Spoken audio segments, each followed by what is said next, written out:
Halo Bapak Ibu, saudara-saudari sekalian, lovers and haters, salam cerdas Indonesiaku. Jumpa lagi kita pada kesempatan kali ini. Bagi Anda yang belum subscribe channel saya, silakan subscribe channel saya, tekan loncengnya agar Anda dapat notifikasi setiap kali saya mengupload video-video saya. Oke, pada kesempatan kali ini saya akan membahas suatu hal yang menarik di Partai Golkar. Ya, seperti yang kita ketahui sebelumnya ketua umumnya yaitu Pak Erlangga Hartarto sudah dideklarasikan sebagai capres dari Partai Golkar. Tetapi kenyataannya seiring jalannya waktu, elektabilitasnya Pak Erlangga tidak naik-naik, bahkan jauh di bawah Pak Anies Baswedan. Jadi mencalonkan Erlangga Hartarto sebagai capres berkoalisi dengan partai lain manapun tidak akan bisa mengalahkan Anies Baswedan yang kalau di survei itu paling kecil. Oke, nah oleh karena itu mereka mengubah tidak lagi ngotot mau Pak Erlangga Hartarto sebagai capres, tetapi cawapres cukuplah. Nah, kita tinggal lihat sekarang kalau dia sudah mau jadi cawapres dengan partai yang mana. Oke ya, kita jujur nih ya. Kalau dia mau dengan PDIP, mohon maaf, menurut saya loh ya, kecil kemungkinan PDIP mau memasangkan Erlangga Hartarto sebagai cawapresnya Ganjar.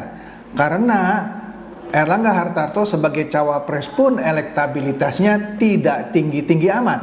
Oke? Begitu juga kalau Erlangga Hartarto mau bergabung ke Gerindra, ya. Elektabilitasnya jauh di bawah Caimin. Jadi bagaimana mungkin Gerindra mau memasang Erlangga Hartarto sebagai cawapresnya Pak Prabowo, ya? Nah, kemana lagi? Oke, bisa ke koalisi perubahan dengan Anies Baswedan. Tetapi di situ dia harus bertarung dengan AHY yang sudah lama juga mau dipasangkan sebagai cawapresnya Anies. Nah, buntu kan? Nah, karena buntu ada satu lagi cara bikin poros keempat. Kan dia pernah bilang porosnya bisa 4 nih. Oke, mau sama siapa? Mau sama PAN, ya. Jadi Golkar sama PAN bisa itu mengajukan capres dan cawapres. Siapa yang mau dijadikan capresnya? Erlangga, yang nggak bisa masuk lah, nggak muncul, elektabilitasnya ada sih kecil sekali. Wakilnya siapa dari PAN? Ya nggak mungkin lah. Oke, nah jadi dengar Pak Erlangga Hartarto didesak oleh partainya sendiri untuk mendeklarasikan dirinya sebagai capres sesuai dengan kongres yang sebelumnya katanya. Pertanyaannya, mau jadi capres berkoalisi dengan partai siapa? Itu sudah pasti impossible, ya, tidak mungkin. Nah, kemudian mau jadi cawapres siapapun juga susah. Nah, oleh karena itu entah kenapa sepertinya internal Golkar ini seperti kecewa kali ya gitu ya. Saya nggak tahu ya kata-kata yang tepat apa ya. Jadi mereka minta segera Pak Erlangga Hartarto untuk mendeklarasikan apakah dia mau jadi capres dengan siapa gitu, atau dia mau jadi cawapres dengan siapa. Lah, kalau kemana-mana aja nggak diterima, wah nanti elektabilitas Partai Golkar pun bisa turun. Dikhawatirkan turun ke, katanya nih ya, ke nomor 4 atau nomor 5. Kan jadi memalukan. Oke? Nah, kita lihat nih berita di Antara. Ya, di sini dikatakan anggota Dewan Pakar dari Golkar ini usul Luhut atau Bamsud gantikan Erlangga karena masalah seperti ini. Wih, kejam juga ya. Nah, mari kita lihat satu-satu nih ya beritanya ya. Nah, di sini katanya ya, anggota Dewan Pakar Partai Golkar, Pak Ridwan Hisyam, menilai Ketua Dewan Penasehat Partai Golkar yaitu Pak Luhut Binsar Panjaitan dan Wakil Ketua Umum Partai Golkar yaitu Pak Bambang Susatyo yang orang sering sebut Bamsud, pantas menggantikan Erlangga Hartarto sebagai Ketua Umum Partai Berlambang Pohon Beringin tersebut. Kenapa? Nah, Menurut Pak Ridwan Hisyam ini katanya ya, saya sih ini klasifikasinya biasa-biasa saja. Kalau saya lihat katanya ya, ada beberapa nama ya, yang misalnya orang yang duduk di pemerintahan, siapa yang super hebat ya, siapa yang selevel dengan Pak Erlangga? Ya menurut saya, kata Pak Hisyam tadi, ya Opung Luhut Binsar Panjaitan lah katanya ya. Itu kalau mau dilihat yang super hebat katanya ya, kata Pak Ridwan di dalam konferensi persnya di Hotel Sultan ya Rabu lalu. Ia menilai Pak Luhut sebagai senior Golkar yang duduk di pemerintahan. Nah, Ridwan juga menyebut sejumlah tokoh di pemerintahan yang juga politikus Golkar tapi belum mumpuni. Nah, kemudian ada juga misalnya beberapa nama, misalnya Menko PMK Muhadjir Effendi katanya ya, tetapi dia sudah bukan bagian dari Golkar ya. Memang Pak Muhadjir pernah menjadi pengurus Golkar Malang pada masa pemerintahan baru, tapi tidak lagi sekarang. Oke.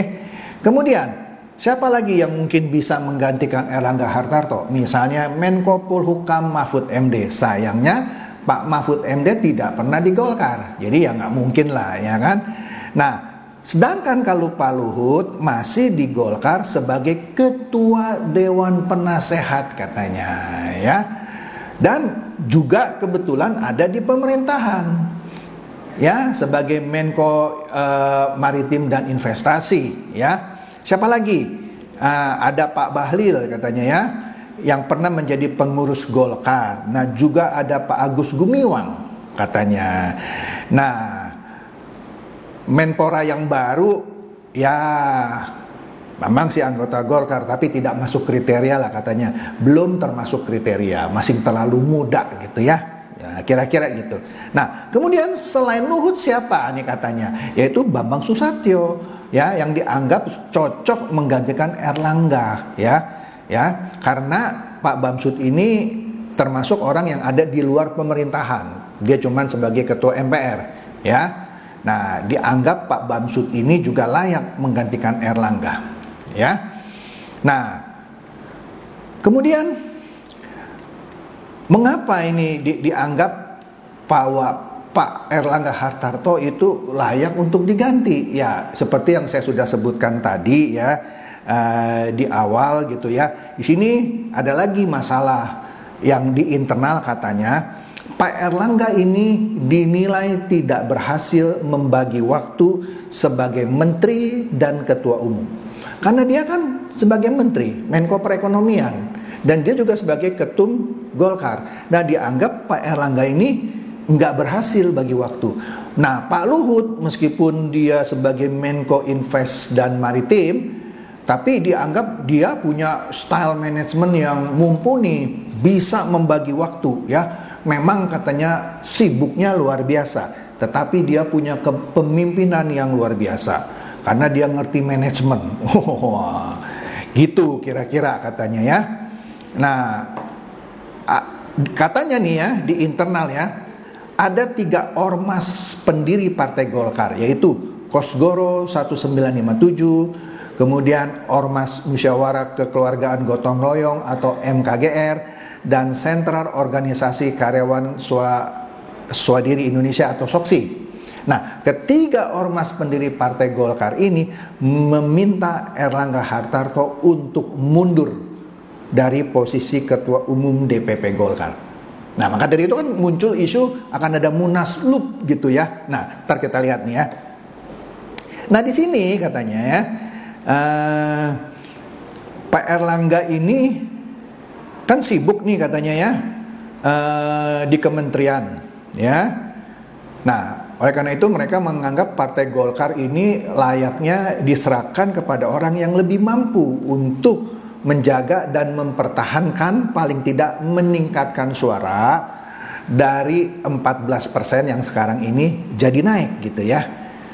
Nah, menurut Ketua Umum Dewan Pimpinan SOKSI Lawrence TP Siburian ya, menurut dia Erlangga sebagai ketum DPP Golkar tidak jelas katanya. Wih, kejam juga ya. Dia tidak jelas membawa Partai Golkar ini ke arah mana. Nggak jelas katanya.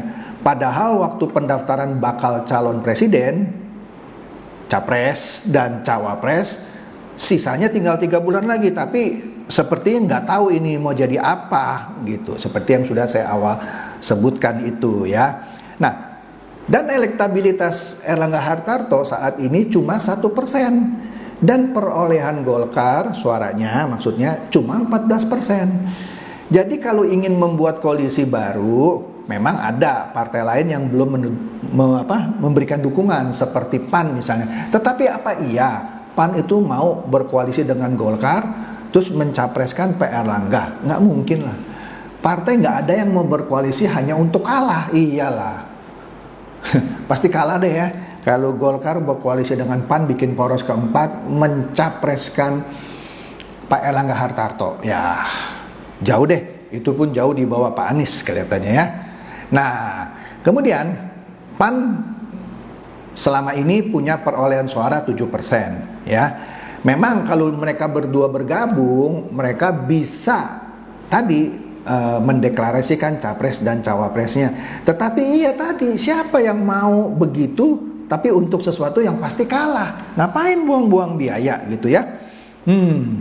Nah, oleh karena itu mereka nih yang menargetkan bahwa Golkar di tahun 2024 dapat 100 kursi ya.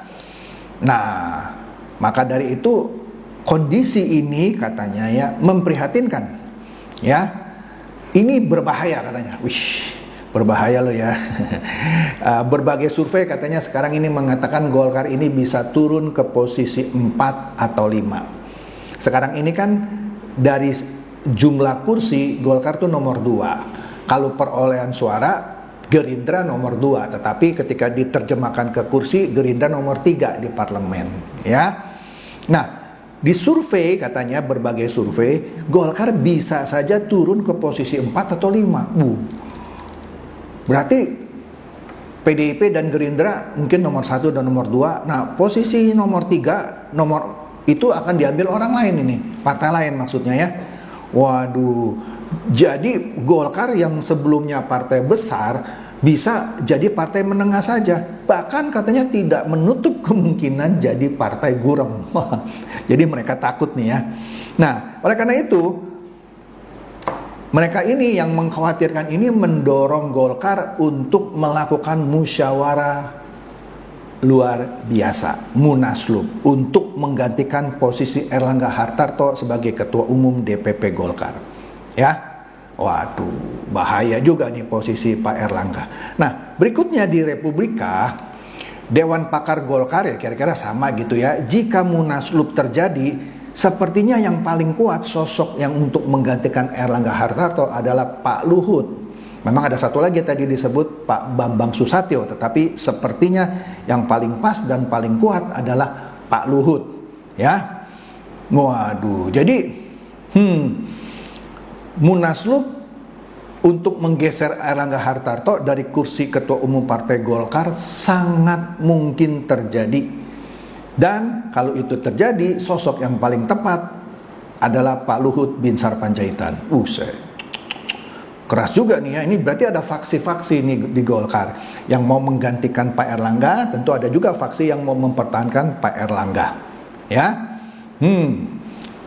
Nah, jadi mereka sekarang lagi memikirkan ini Munaslupnya.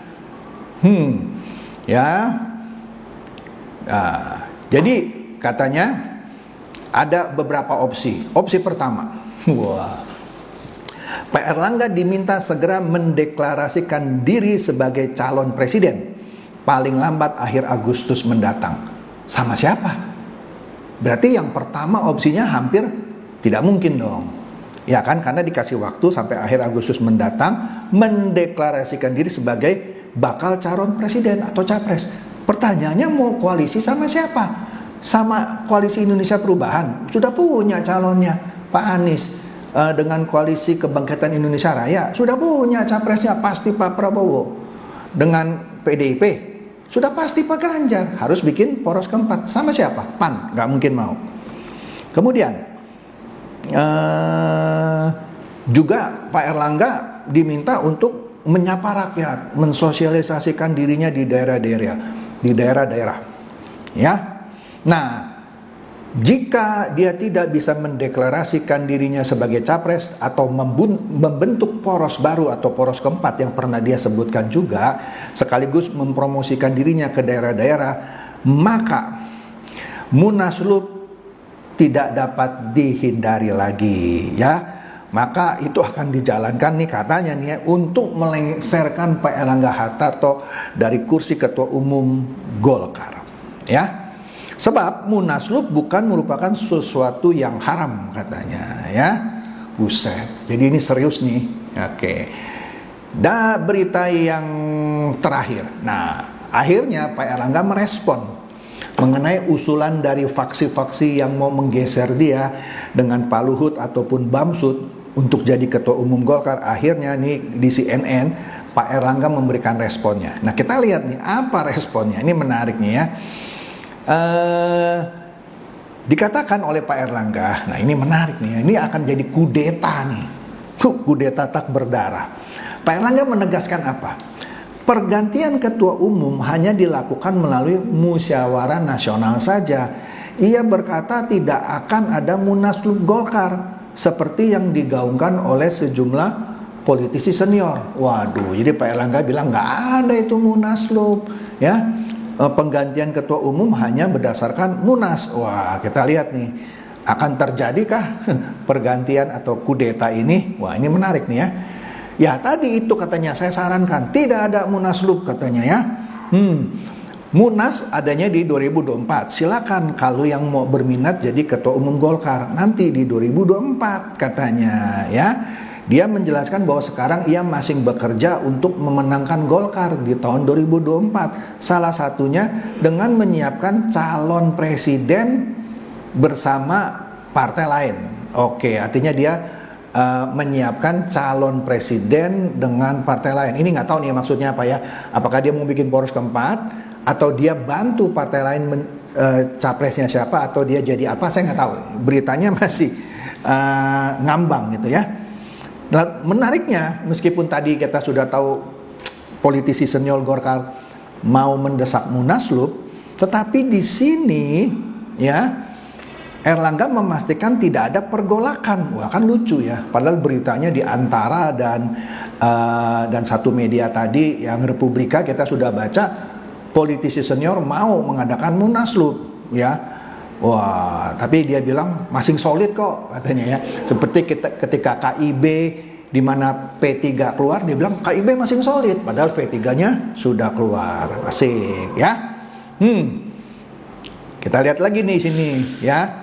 Nah, ini kita tahulah tadi desakan mencopot Erlangga Hartarto ya bermula dari rapat Dewan Pakar Partai Golkar yang mengusulkan gerakan Munaslup ya. Karena dianggap Pak Erlangga tidak mampu mengangkat elektabilitas Golkar ya, dan elektabilitas Erlangga pun rendah di berbagai survei sehingga mereka mengusulkan Munaslup ya.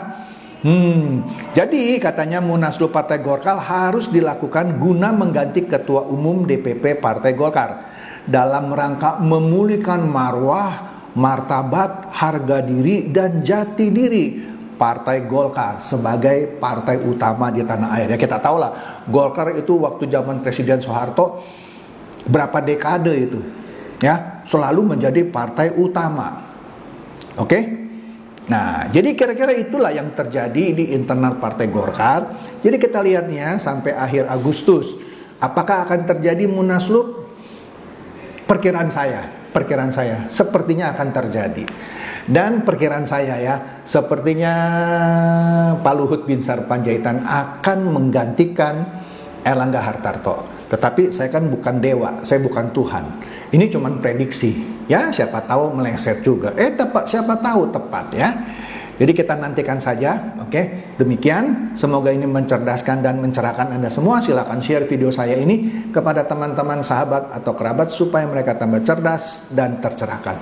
Seperti biasa, terima kasih.